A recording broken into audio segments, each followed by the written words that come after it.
किसान भाइयों, जैसा हम सभी को पता है, भारतवर्ष के यशस्वी प्रधानमंत्री श्री नरेंद्र मोदी जी ने ग्रामीण समुदाय के सशक्तिकरण के लिए व गांवों में डिजिटल इंफ्रास्ट्रक्चर बनाने के लिए 1 जुलाई 2015 को डिजिटल इंडिया का शुभारंभ किया था। उनके इस प्रयास ने पूरे देश में सेवाओं की डिजिटल डिलीवरी को सक्षम किया और डिजिटल साक्षरता को बढ़ावा दिया। अब प्रश्न ये उठता है कि डिजिटल तकनीक या डिजिटल सुविधाएं क्या हैं, वो कैसे सहयोग करती हैं और कैसे आपकी जिंदगी को आसान और उन्नत बना सकती हैं। आप जानते हैं कि देश का कृषि क्षेत्र अनेक बाधाओं और समस्याओं से ग्रस्त है, जिसमें विभिन्न रूप से अगर मैं कहूं तो अनिश्चित मानसून पर निर्भरता के कारण समय समय पर सूखा और बाढ़ आते रहते हैं। दूसरा, बाजारों तक आपकी पहुंच नहीं हो पाती क्योंकि इसके लिए हमारे पास पर्याप्त आधारिक संरचना अब तक नहीं रही है। सिंचाई सुविधाओं में निवेश की कमी, बिजली की सप्लाई तक सीमित पहुंच, अपर्याप्त भूमि जोत, अपर्याप्त भू अभिलेख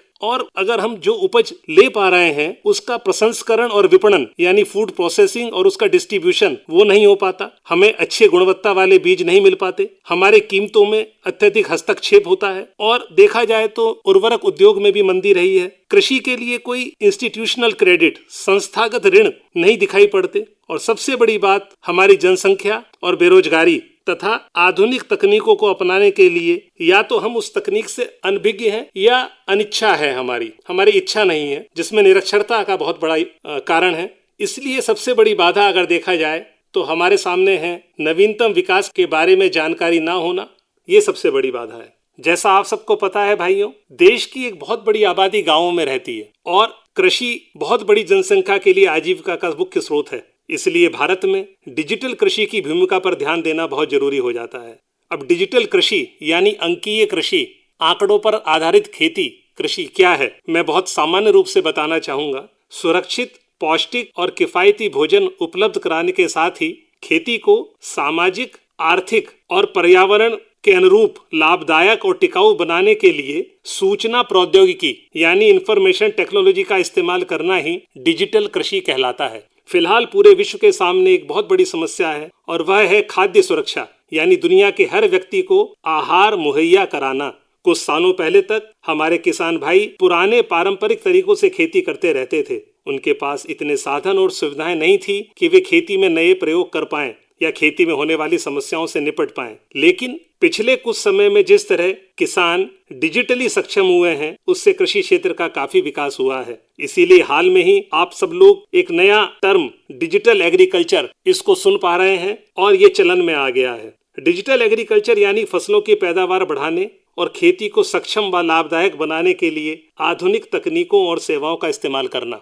जब किसान भाई आप अपनी खेती से जुड़ी समस्याओं से निपटने, नई कृषि विधियां सीखने और दुनिया भर में हो रहे कृषि प्रयोगों के बारे में जानने के लिए फेसबुक, व्हाट्सएप, यूट्यूब या अन्य साधनों से जुड़ेंगे या सूचना प्रौद्योगिकी से जुड़े ये सभी प्लेटफॉर्म आपके काम आएंगे, तब आप देखेंगे भारत में ज्यादातर खेती जो मौसम के हालात पर टिकी रहती है, जिसमें जोखिम भी ज्यादा है, लेकिन इन सब से आप एक अच्छे ढंग से निपट पाएंगे, इनका समाधान ढूंढ पाएंगे। खेती में आईटी कहाँ योगदान दे सकती है? सूचना तकनीक का क्या योगदान हो सकता है? आपको फसलों को रोपने और बिजाई करने के बारे में नई तकनीकों के बारे में जानकारी मुहैया कराई जा सकती है, जो कि हो भी रही है। एक शब्द है एग्रो क्लाइमेटिक खेती, यानी मौसम के अनुकूल आधारित अध्ययन के जरिए जरूरी सूचनाओं का संग्रहण करना और फिर खेती करना, क्योंकि सभी फसलों के बारे में अलग अलग तौर पर उनकी मांग और आपूर्ति की जानकारी देना, ताकि आप लोग ज्यादा मांग और कम आपूर्ति वाली फसलों के उत्पादन पर ज्यादा जोर दे सकें।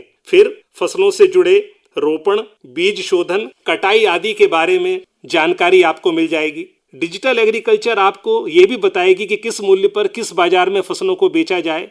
जिन किसान भाइयों को ठीक से पढ़ना नहीं आता, हालांकि अब ये स्थिति बदल रही है, शिक्षा के जगत में भी एक क्रांति आई है, तो वो लोग भी वीडियो को देखकर और सुनकर खेती के बारे में जानकारी ले सकते हैं। किसानों के लिए आज कई ऐप्स हैं जिनसे खेती से जुड़ी हुई हर जानकारी चुटकियों में मिल जाती है। आपके समय व पैसों की भी बचत होती है। सोशल मीडिया का इस्तेमाल कर जिस फसल पर कोई रोग लग गया हो, पहले जहां कृषि सलाहकार खेतों का मुआयना करने पहुंचते थे, तब तक उस फसल का समय ही बीत चुका होता था और कई बार तो छोटी सी बीमारी भी जानकारी के अभाव में पूरी फसल को बर्बाद कर देती थी।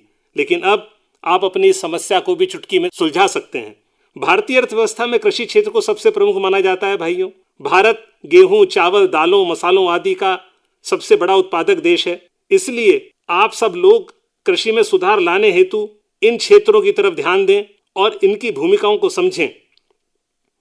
एक समय ऐसा भी था जब हमारा देश भारत अनाज के लिए पश्चिमी देशों पर निर्भर रहता था, लेकिन आज काफी हद तक आप लोगों के प्रयासों के द्वारा, हाईटेक मशीनों के योगदान के द्वारा आपको भी ये जानकर हैरानी होगी कि आज भारतीय किसान भी आर्टिफिशियल इंटेलिजेंस से लेकर ड्रोन्स तक का सहारा ले रहा है। साल 2020 में जब वैश्विक महामारी कोरोना वायरस की वजह से अर्थव्यवस्था प्रभावित हुई, लेकिन कृषि के क्षेत्र में हमने कई फायदे देखे। बेहतर मानसून के कारण सरकार ने भी ज्यादा से ज्यादा 30.1 करोड़ टन अनाज की पैदावार का लक्ष्य रखा। अनाज पैदावार के लक्ष्य बढ़ाने का फैसला केवल यूं ही नहीं लिया गया, बल्कि इसके पीछे एक कारण उन्नत तकनीक भी है। आपको मैं बताना चाहूंगा कि भारत के उपजाऊ राज्य पंजाब की ही अगर बात करें तो वहां की सरकार ने पंजाब रिमोट सेंसिंग सेंटर तैयार किया है। ये तकनीक मोबाइल फोन के जरिए किसानों को मिट्टी की उर्वरता से लेकर हवा की गुणवत्ता तक के बारे में बताती है। आपने ड्रोन्स के बारे में सुना होगा, आए दिन आप देखते भी होंगे। और अगर मैं आम भाषा में समझाऊं आपको तो आजकल शादी विवाह में भी आप देखते होंगे जो कार्यक्रम होते हैं उसमें फोटोग्राफी के लिए ड्रोन्स का सहारा लिया जाता है। लेकिन आपकी खेती के लिए ड्रोन का इस्तेमाल फसल की निगरानी के लिए बहुत जरूरी हो गया है। आंध्र प्रदेश में तो ड्रोन के उपयोग में काफ़ी आगे तरक्की हो गई है। वहाँ मकई की खेती में इसका उपयोग हो रहा है, क्योंकि इसमें लगे हुए सेंसर से आप रियल टाइम डेटा ले पाते हैं ताकि आपको पता लग सके कि खेत में फसल कैसी तैयार हो रही है, किस तरह की खरपतवार पैदा हो रही है, वहाँ की मिट्टी का उपजाऊपन घट रहा है या बढ़ रहा है। कुछ शब्द मैं आपके साथ जरूर साझा करना चाहूँगा जो कि कृषि की नई तकनीक या न्यू एग्रीकल्चर टेक्नोलॉजी से संबंधित है। पहला है बायोटेक्नोलॉजी, जिसको हम जैव प्रौद्योगिकी कहते हैं। ये तकनीक वैसे नई नहीं है, लेकिन यह तकनीक किसानों को उन्नत कृषि पद्धतियों का उपयोग करके कम क्षेत्र पर अधिक भोजन पैदा करने की शक्ति प्रदान करता है। साथ ही साथ पर्यावरण के अनुकूलन का भी ध्यान रखता है। इस तकनीक के उपयोग से आप ऑर्गेनिक फर्टिलाइजर यानी पौधों और पशु निर्मित अपशिष्ट का उपयोग कर आप खाद्य पदार्थों की पौष्टिक सामग्री में सुधार कर सकते हैं। दूसरा है नैनो विज्ञान, नैनो साइंस। कृषि क्षेत्र में आप देखेंगे कि नैनो साइंस के कारण आप nano based smart delivery system और नैनो सेंसर्स का उपयोग करते हैं ताकि कृषि में पानी और पोषक तत्वों का प्रभावी ढंग से उपयोग किया जा सके। इसके अलावा खेत में उत्पादित भोजन की गुणवत्ता की निगरानी भी करी जाती है। एक शब्द है जियो स्पेशियल टेक्नोलॉजी यानी भू स्थानिक प्रौद्योगिकी। ये आपको भूमि से जुड़े जितने भी आंकड़े हैं उनका विश्लेषण, उनकी मॉडलिंग, उनका सिमुलेशन और उनका विजुअलाइजेशन कर आप अपने क्षेत्र में सबसे उपयुक्त उर्वरक और सामग्री का सही अनुपात में प्रयोग कर पाते हैं। इससे फसल का उत्पादन तो अच्छा होता ही है, साथ साथ ये भी बताता है कि हर क्षेत्र में मिट्टी आनुवांशिक रूप से परिवर्तनीय होती है। ऐसे में हर जगह के लिए कोई विशेष उर्वरक काम नहीं करता, तो आपको अपनी खेती से जुड़ी पीएच की दरें, कीटों का प्रकोप, फसल की विशेषताओं, पोषक तत्वों की उपलब्धता और मौसम की भविष्यवाणियों की भी जानकारी मिलती है। एक और शब्द है बिग डेटा। बिग डेटा से भी स्मार्ट खेती की जाती है। ये भी एक यूनिवर्सल सेंसर सिस्टम, सार्वभौमिक सेंसर सिस्टम का उपयोग करता है। साथ ही साथ आप भारत सरकार द्वारा जो नई तकनीकों का प्रयोग है उसमें कुछ चीज़ें मैं आपको बता दूं। भारत सरकार ने आप सबके लिए भाइयों राष्ट्रीय ई गवर्नेंस योजना कृषि, national e governance plan agriculture बनाया है, जिसके तहत एक मिशन मोड परियोजना से आपको एम किसान पोर्टल, मृदा स्वास्थ्य कार्ड, सोयल हेल्थ कार्ड, फसल बीमा पोर्टल, एग मार्केट पोर्टल जैसे विभिन्न पोर्टल के बारे में अगर आप जुड़ेंगे तो कृषि से संबंधित नवीनतम जानकारी पहुंच पाएगी। आपके लिए किसान सुविधा, पूसा कृषि जैसे मोबाइल ऐप बनाए गए हैं, जिससे आप मौसम, वितरकों, बाजार मूल्य, पौधों की सुरक्षा आदि पर विशेषज्ञों से जानकारी ले सकते हैं। इसके अलावा थोक बाजार में वस्तुओं की उपलब्धता और कीमतों के बारे में सूचनाओं का प्रसार करने के लिए market research and information network MRIN योजना है।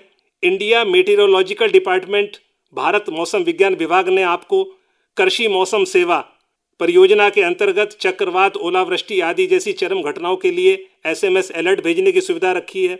25 कृषि वस्तुओं में व्यापार के लिए NAM, नेशनल एग्रीकल्चर मार्केट, राष्ट्रीय कृषि बाजार सॉफ्टवेयर है, जिससे आप जुड़ सकते हैं, जिस सॉफ्टवेयर के माध्यम से आप अपनी उपज को अच्छे ढंग से बाजार में ला सकते हैं। और अंत में मैं कहना चाहूंगा, ऑटोमेटिक वेदर स्टेशंस, स्वचालित मौसम स्टेशनों की जो प्रचार प्रसार हुआ है देश में, उससे आप मौसम संबंधी सूचनाएं एकत्रित कर सकते हैं। तो किसान भाइयों, आप कृषि उत्पादन में सुधार के लिए स्मार्ट कृषि यांत्रिकी और परिष्कृत कृषि यानी सूचना प्रौद्योगिकी का उपयोग करते हुए कृषि से संबंधित नियंत्रणीय कारकों के बेहतर प्रबंधन के माध्यम से कृषि उत्पादकता में वृद्धि कर सकते हैं।